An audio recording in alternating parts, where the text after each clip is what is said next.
दुनिया के सबसे बड़े वैक्सीनेशन कार्यक्रम का काउंटडाउन शुरू हो गया है। 16 जनवरी को प्रधानमंत्री नरेंद्र मोदी वीडियो कॉन्फ्रेंसिंग के जरिए वैक्सीनेशन की शुरुआत करेंगे। इससे पहले वो इंटरनेशनल रेटिंग आ गई है, जिसका इंतजार दुनिया के बड़े बड़े नेताओं, राष्ट्रपतियों और प्रधानमंत्रियों को रहता है। कोरोना मैनेजमेंट पर आई रिलेटिव रेटिंग में मोदी ही दुनिया के नंबर 1 लीडर हैं। ये इंटरनेशनल एजेंसी की रेटिंग है, कोई भारत सरकार की रेटिंग नहीं। मोदी की पॉलिसी पर सवाल उठाने वाले इस रिपोर्ट को देखें और समझें कि पूरी दुनिया कोरोना के खिलाफ युद्ध में भारत की तारीफ क्यों कर रही है।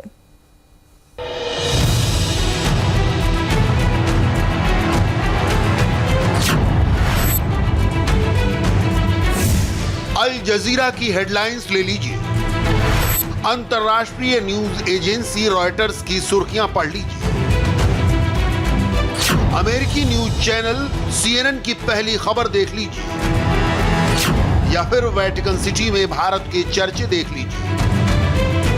दुनिया की सबसे बड़ी क्रांति की शुरुआत हो चुकी है, हेडलाइंस अभी से छपने लगी हैं। दुनिया अभी से जानना चाहती है कि वैक्सीनेशन की प्रक्रिया शुरू होने के बाद भारत लोकल और इंटरनेशनल डिमांड्स को कैसे पूरा करेगा।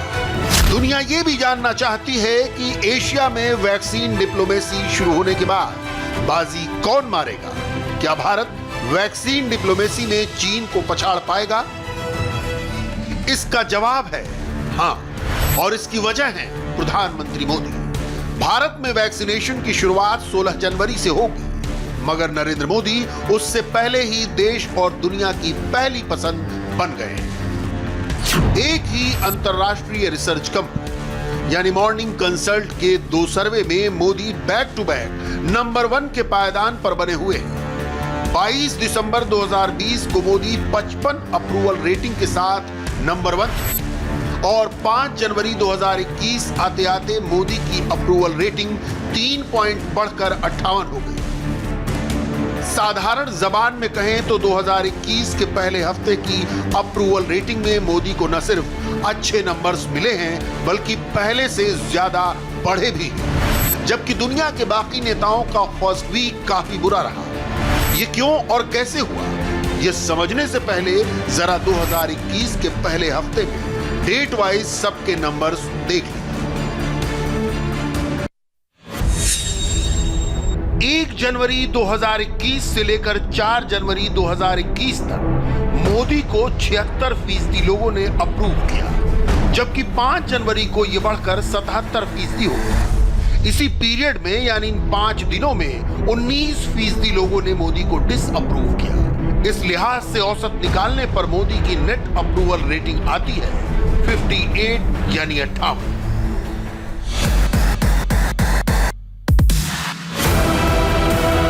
और वो अभी भी नंबर 1 की पोजीशन पर बने हुए हैं, जबकि इसी पैमाने पर 2021 के शुरुआती हफ्ते में दुनिया के बाकी वर्ल्ड लीडर्स को या तो पहले के मुकाबले जरा सा फायदा हुआ या भारी नुकसान। 22 दिसंबर 2020 को मैक्सिको के राष्ट्रपति एंड्रेस मैनुअल लोपेज ओब्राडोर की रेटिंग 29 थी, जो 5 जनवरी तक किसी तरह 36 पॉइंट पर पहुंची। इसी पैमाने पर ब्राजील के राष्ट्रपति जायर बोल्सोनारो -3 से सीधे -7 पर जा खिसके। इटली के प्रधानमंत्री ग्योसेप कोर्ते 16 से 19 पर पहुंचे। ब्रिटेन के प्रधानमंत्री बोरिस जॉनसन -18 के रेटिंग पॉइंट पर लटके हुए हैं। फ्रांस के राष्ट्रपति इमैनुअल मैक्रों भी -23 पर फंसे हुए हैं। जर्मनी की चांसलर एंजेला मर्केल भी 24 रेटिंग पॉइंट पर बनी हुई है। साउथ कोरिया के राष्ट्रपति मून जे इन -2 से -9 पर जा पहुंचे हैं। ऑस्ट्रेलिया के प्रधानमंत्री स्कॉट मॉरिसन 27 से 28 पर पहुंचे हैं, यानी 1 पॉइंट का फायदा। स्पेन के प्रधानमंत्री पेड्रो सांचेज -22 से किसी तरह -20 तक पहुंचे और अभी भी नेगेटिव है। जापान के प्रधानमंत्री योशिहिदे सुगा -23 से -21 पर आए हैं। कनाडा के प्रधानमंत्री जस्टिन ट्रूडो 11 से 9 पर लुढ़क गए हैं। अमेरिका के राष्ट्रपति डोनाल्ड ट्रंप -15 से किसी तरह -12 पर पहुंचे। जनवरी 2021 के पहले हफ्ते की अप्रूवल रेटिंग से कुछ बड़ी बातें समझ में आती हैं। पहली ये कि दुनिया के 13 वर्ल्ड लीडर्स में मोदी अकेले ऐसे लीडर हैं जिनके नंबर्स गिरे नहीं बढ़े हैं। दूसरी बड़ी बात यह है कि जिन दूसरे वर्ल्ड लीडर्स की रेटिंग माइनस में थी उसमें या तो और भी ज्यादा गिरावट आई या उन्हें 1 पॉइंट या 2 पॉइंट का फायदा मिला, मगर वो अभी भी नेगेटिव में है। और तीसरी बात यह है कि बोरिस जॉनसन, इमैनुअल मैक्रोन और एंजेला मर्केल की पोजीशन जस की तस बनी हुई है। यानी दुनिया के कई देशों की जनता ने अपने नेताओं का हैप्पी न्यू ईयर खराब कर दिया, मगर देश के भीतर और देश के बाहर तमाम मुश्किलों का सामना करने के बावजूद मोदी ने जनता के बीच अपना भरोसा कायम रखा है। मॉर्निंग कंसल्ट की लेटेस्ट रेटिंग इसी बात की ओर इशारा कर रही है।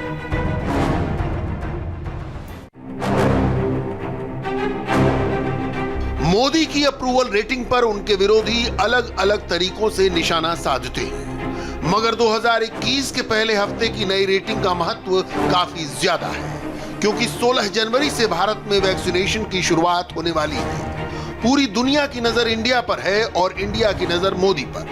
वैक्सीनेशन से पहले की हलचल देखने से पहले यह समझना जरूरी है कि ताजा रेटिंग के मायने क्या है। यहां पर जिस मॉर्निंग कंसल्ट की बात हो रही है वो अमेरिका की एक ग्लोबल रिसर्च एजेंसी है। इसे ऑनलाइन सर्वे में महारत हासिल है। ये एजेंसी दुनिया भर में तेजी से बदल रहे राजनीतिक घटनाक्रम पर रियल टाइम नजर रखती है। अलग अलग लीडर्स को जो अप्रूवल रेटिंग दी जाती है वो 7 दिनों के मूविंग एवरेज पर आधारित होती है, जिसमें हर देश के वयस्क नागरिक से उनकी राय पूछी जाती है। आम फहम जबान में कहें तो 7 दिनों के मूविंग एवरेज का एक मतलब यह हुआ कि देश की जनता को मोदी के मिशन कोरोना मुक्त भारत पर भरोसा है और वैक्सीनेशन वाली मोदी की अगली परीक्षा की तैयारी अपने चरम पर है। कोविशील्ड के बाद कोवैक्सीन की डिलीवरी भी शुरू हो चुकी है। कोवैक्सीन की पहली खेप बुधवार सुबह 6:40 पर एयर इंडिया की फ्लाइट से हैदराबाद से दिल्ली भेजी गई। दिल्ली के अलावा बेंगलुरु, चेन्नई, पटना, जयपुर, लखनऊ, रांची, कुरुक्षेत्र, कोच्चि समेत 11 शहरों में इसकी पहली खेप पहुंच गई है। यानी जिस वक्त दुनिया के बाकी नेताओं की प्रतिष्ठा दांव पर लगी है, उस वक्त मोदी पर लोगों का भरोसा कायम है और भारत की वैक्सीनेशन स्ट्रेटजी भी पटरी पर है। इंडिया टीवी की टीम ने देश के अलग अलग हिस्सों से एक एक तस्वीर कैमरे पर रिकॉर्ड की है। कश्मीर से कन्याकुमारी तक दवाओं की डिलीवरी से लेकर डिस्ट्रीब्यूशन तक सब कुछ कैमरे पर रिकॉर्ड किया गया है। भारत बायोटेक की वैक्सीन जो है वो Rajiv Gandhi super speciality hospital में जो है वो पहुंच गई है। 20,000 के करीब डोसेस जो हैं दिल्ली पहुंचे हैं। ये जो दूसरा कंसाइनमेंट है जो भारत बायोटेक की वैक्सीन है उसको लेकर के पहुंचा है। दिल्ली में Rajiv Gandhi super speciality hospital जो है वो डेजिग्नेटेड एक जगह है जहां पर ये तमाम वैक्सीन रखी जाएंगी। आखिरकार इंतजार की घड़ियां खत्म हो चुकी है। श्रीनगर फर्स्ट कंसाइनमेंट में करीबन 80,000 कोविड वैक्सीन जो है वो यहाँ पर पहुंच चुकी है। तस्वीरें आप देख सकते हैं। श्रीनगर एयरपोर्ट से सीधा ये वैन जो है श्रीनगर के हेल्थ डिपार्टमेंट में जो है वहां पर उसको स्टोर किया जाएगा और उसके बाद सभी डिस्ट्रिक्ट्स में जो है ये वैक्सीन जो है सप्लाई की जाएगी। और फर्स्ट फेज में 16 जनवरी को जो है करीबन 1.5 लाख हेल्थ वर्कर्स को जो है ये वैक्सीन दी जाएगी और ये वैक्सीन जो है कश्मीर के हर जिले में पहुंचाई जाएगी। कोविड-19 के वो पहुंच चुकी है। पहली कंसाइनमेंट में करीबन 80,000 डोज जो है वो कश्मीर लाए गए हैं और 16 जनवरी को हेल्थ केयर डिपार्टमेंट से जो लोग जुड़े हुए हैं उन्हें इसका पहला टीका जो है वो लगाया जाएगा। तस्वीरें आप देख सकते हैं। हम इस वक्त कोल्ड स्टोरेज रूम में मौजूद है। यहाँ पर किस तरह के इंतजामात किए गए हैं उसकी तस्वीर आप देख सकते हैं। भोपाल की इन तस्वीरों को देखिए। फ्रंट लाइन वर्कर्स के चेहरों पर मुस्कान और विक्ट्री साइन का निशान। भोपाल में कोविशील्ड के 94,000 डोज पहुंच चुके हैं और अब यहां से मध्य प्रदेश के 24 जिलों में वैक्सीन जाएगी, लोगों की जान बचाएगी। बहुत महत्वपूर्ण दिन है। बहुत अच्छी चीज हमारे यहाँ आई है भोपाल में जिसका कि हम बहुत दिन से इंतजार कर रहे थे। वैक्सीन आ चुकी है, हम बहुत खुश हैं ताकि इससे सबको प्रोटेक्शन मिलेगा और भविष्य में जो इतने कोरोना की डेथ हुई है उससे हम सब बच सकेंगे। दिल्ली की तरह कोलकाता वालों को भी नए साल का दवाई वाला गिफ्ट मिला है। फ्रंट लाइन वॉरियर्स के लिए वैक्सीन निकलनी शुरू हो चुकी है। वो भी चाक चौबंद सुरक्षा के बीच। इंडिया टीवी संवाददाता पवन नारा की ये ग्राउंड रिपोर्ट देखिए। आपको बता दें कि कोलकाता की वैक्सीन अभी नहीं निकली है। ये जो पेट्रोल गाड़ी है, एक आगे गाड़ी पेट्रोलिंग वाहन दिया गया है और उसके पीछे वैक्सीन वैन है। Ministry of health and family welfare, government of India, इसमें जिस फ्रंटलाइन वॉरियर को वैक्सीन लगनी है उस हिसाब से डोजेस को डिवाइड किया गया है और पुलिस पेट्रोल की अगुवाई में ये गाड़ियां जा रही हैं। ये वाहन फिलहाल नंदीग्राम के लिए निकल रहा है। नंदीग्राम डिस्ट्रिक्ट की वैक्सीनेशन है और एक के बाद एक पेट्रोल कार के साथ इस तरह से यहां वाहन निकल रहे हैं। अब लखनऊ की तस्वीरें देखिए। 12 तारीख को यहां वैक्सीन की पहली खेप पहुंची थी और अब उस खेप को उन जगहों पर पहुंचाने का काम तेजी से चल रहा है जिन्हें खास तौर पर वैक्सीनेशन के लिए तैयार किया गया है। इंडिया टीवी संवाददाता रुचि कुमार ने ये पूरी तैयारी अपने कैमरे पर रिकॉर्ड की। अंदर बाहर क्या चल रहा है सब पता किया है। वैक्सीन सेंटर है, कोविड-19 के लिए बनाया गया है, वहाँ पे ये वैक्सीन वैन आई हैं। अब यहाँ पे लखनऊ के लिए वैक्सीन रखी जाएंगी और यहाँ से लखनऊ में जहाँ जहाँ वैक्सीनेशन होगा वहाँ पे ये वैक्सीन जाएंगी। ये जो वैक्सीन आई है इनको यहाँ पे आप किस तरह से स्टोर करेंगे? देखिए मैम, ये स्टेट वैक्सीन स्टोर से कोल्ड बॉक्सेस में वैक्सीन आई हुई जिसमें ऑलरेडी आइस पैक लगा के वैक्सीन को मंगवाया गया है और हमारे यहाँ पर जो आइस लाइन रेफ्रिजरेटर पहले से इंस्टॉल्ड हैं जो 2 से 8 डिग्री सेंटीग्रेड पर इस वैक्सीन के तापमान को रखेंगे। तो इन कोल्ड बॉक्सेस से हम वैक्सीन को शिफ्ट करेंगे अपने ILR में।